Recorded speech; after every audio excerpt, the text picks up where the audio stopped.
The mantra of the weight loss industry for the past half-century has been calories in must be less than calories out or you're not able to lose weight.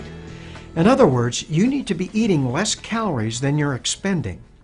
I am sure that you have seen this presented by all kinds of experts in the media and weight loss industry. This is why the majority of diets are what is referred to as low caloric.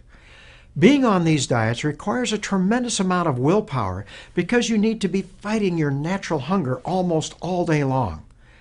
This is also why the new USDA food pyramid recommends that everyone be exercising 1.5 hours each day. You heard me correctly.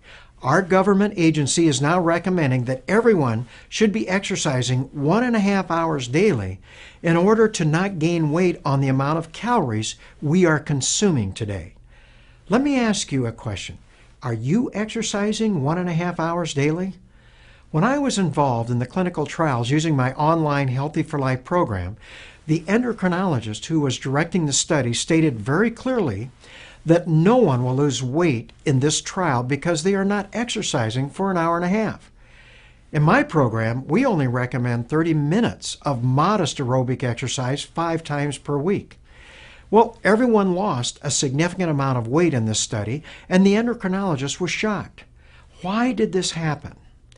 When an individual finally becomes less and less sensitive to their own insulin, they literally tip over into an abnormal metabolic state where they're not able to use calories normally. A calorie is no longer a calorie. This happens because the muscle becomes insulin resistant first. Now, why is this important? Well, it is important because the muscle normally will take up 85 to 90% of all the calories from any meal or snack and utilize them as energy. When the muscle becomes insulin resistant, many calories cannot be utilized by the muscle for energy, and they are now diverted to the fat cells of the abdomen to be stored as fat. Since insulin levels are very high in this abnormal metabolic state, its job is to convert the glucose to fat and then block the release of this fat. Not only do you gain a tremendous amount of weight around your middle, but you also hold on to fat like a sponge holds on to water. Now, I have heard the following story and concern from my patients hundreds of times during my clinical practice. A man or woman comes into my office in their late 20s or maybe early 30s, and they complain to me that they have never had a weight problem. They state very clearly that they have not changed their diet or their activity level for the past 10 years. However, last year they put on 15 pounds, and this year they're already up 25 pounds. And they'll ask me, what is going on? Even though I really did not know what was happening years ago, I would normally respond to their question by telling them that their metabolism must have slowed down.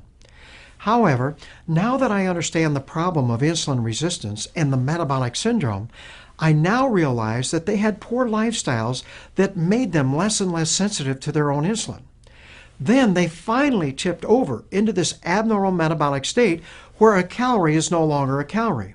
Even though they did not make any lifestyle changes, they began gaining weight because they were not able to utilize their calories normally.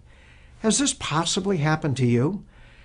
Now, the answer to this problem is to firmly establish the triad of healthy lifestyles I promote in my Healthy for Life program, which actually improves insulin sensitivity and allows you to tip back into a normal metabolic state, and you begin releasing fat. The weight comes off as mysteriously as it came on. If you don't correct the underlying problem of insulin resistance, you just will not have any success trying to lose weight.